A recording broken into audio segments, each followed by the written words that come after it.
If this is you sitting there overthinking every word before you say it, replaying conversations in your head like a movie you wish you could rewrite, then you already know how heavy this stuff can feel. Maybe this feels familiar. You're standing in front of a woman you like, and suddenly your mind goes blank. Your heart's pounding, but your mouth refuses to say anything that sounds even remotely confident or natural. You want to flirt, you want to spark something, but instead you end up second guessing yourself, wondering, what do I even say that won't make me look stupid? Maybe you've had moments where you tried to flirt, but it came out awkward, forced, mechanical, and afterward, you told yourself, why can't I just relax and be the guy I know I can be? Why does my brain freeze at the exact moment I need it most? Or maybe the opposite happens. You don't say anything at all. You let the moment slip right through your hands, and then the regret hits later that night when you're lying in bed thinking, she probably would have responded well, I just didn't know what to ask. And deep down, there's this quiet frustration eating at you, because you see other guys who aren't even that special, effortlessly sparking chemistry with women. They make her laugh, they hold her attention, they ask questions that make her lean in, smile a little deeper, feel a tiny spark, and you sit there wondering, what are they saying that I'm not? What do they know that I don't? If this is you, then you're already closer than you think, because flirting isn't about being perfect.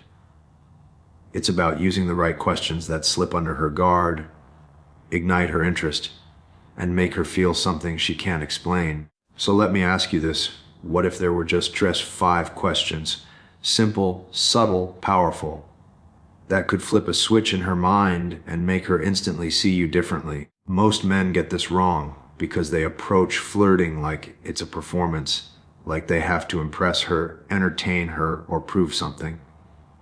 And when you're in that mindset, you immediately lose your grounding. You stop being present.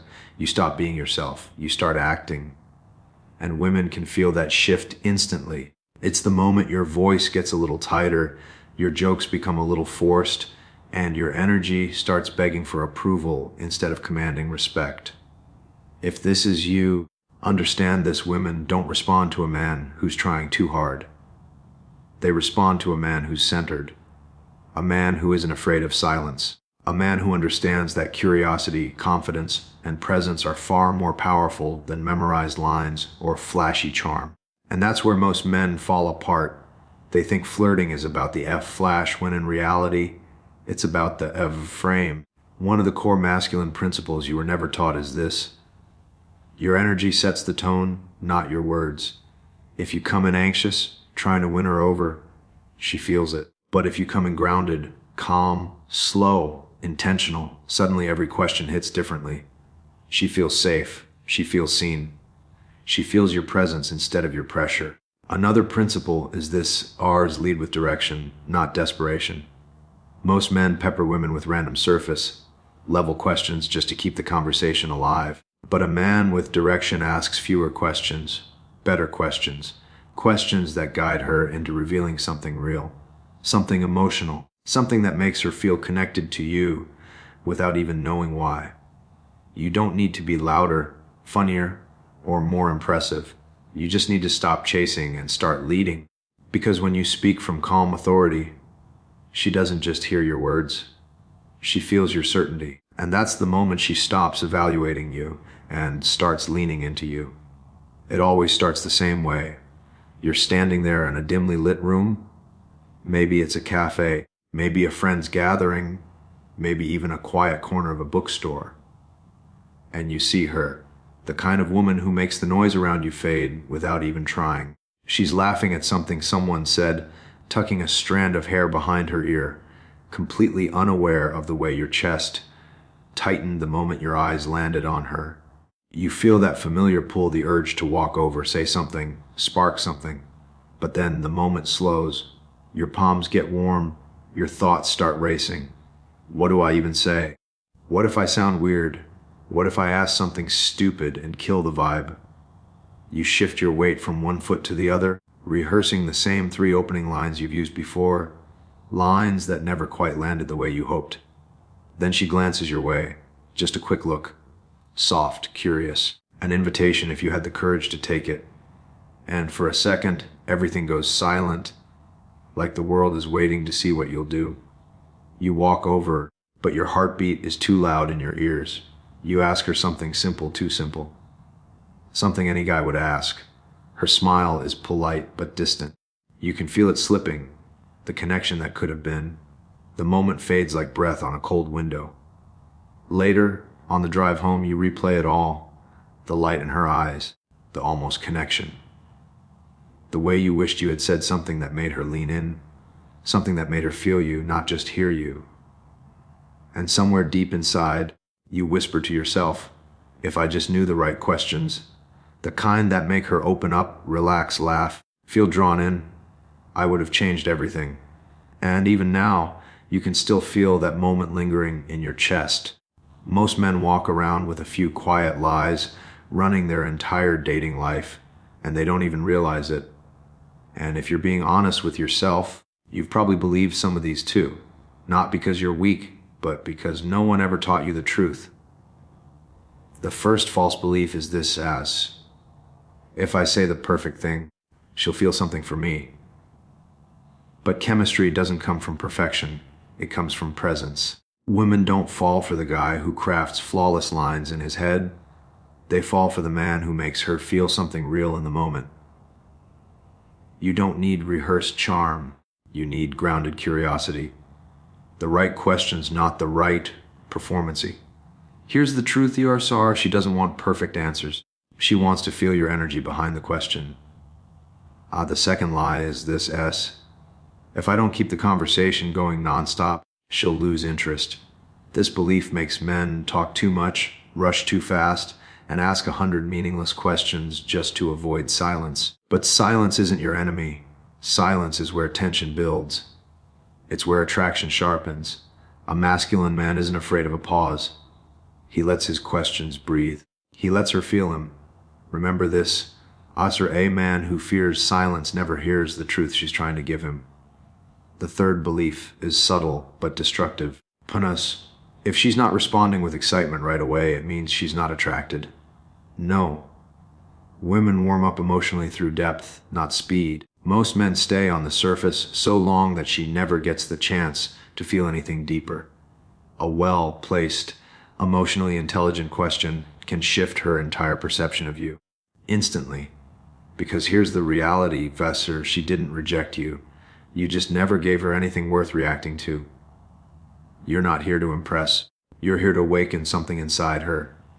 And the moment you let go of these lies, you start becoming the man every woman quietly hopes she'll meet. The 1% headman moves through the world with a different internal rhythm. One most men never learn to feel. He's not trying to impress women, outsmart them, or win them over. He's not performing. He's not chasing. He's not scrambling to find the right words before the moment slips away. He understands something deeper, something quieter, something most men overlook their entire lives. This is what he understands. Flirting isn't about making her want you. It's about allowing her to feel you. That's your energy, your focus, your steadiness. A woman isn't drawn to a man because he asks clever questions. She's drawn because he asks from a grounded place within himself. Where most men speak from nervousness, the headman speaks from center. This is how he leads with presence, not pressure.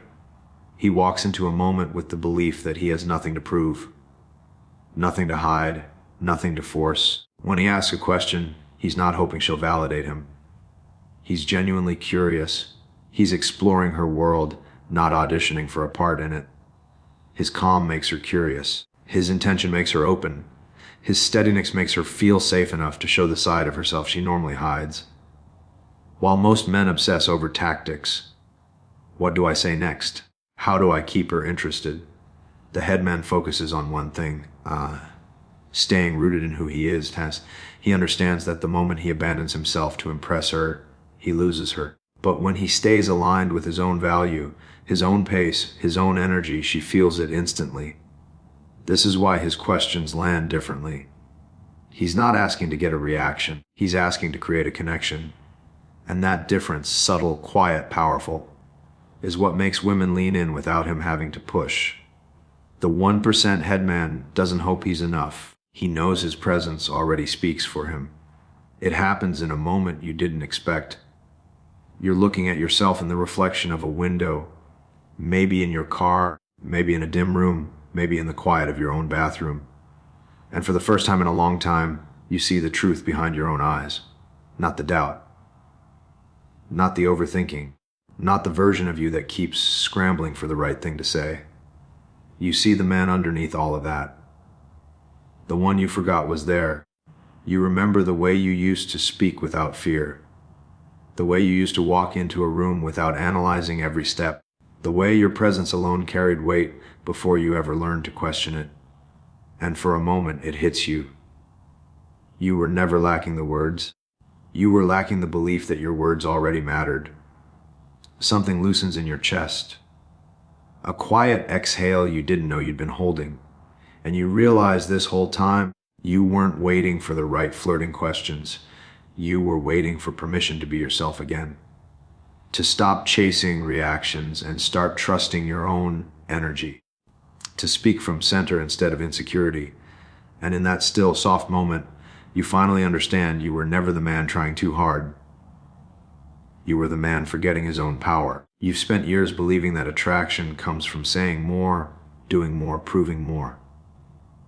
But now you know the truth. It's not the questions themselves that create the spark. It's the man asking them. It's your pace, your presence, your grounded curiosity that makes a woman feel something she can't explain. Those 5 questions aren't tricks. They're mirrors that reflect the strength you finally remembered in yourself. And when you speak from that place, she doesn't just hear you. She feels you. Because in the end, a woman isn't drawn to your words. She's drawn to the man who knows he doesn't need them.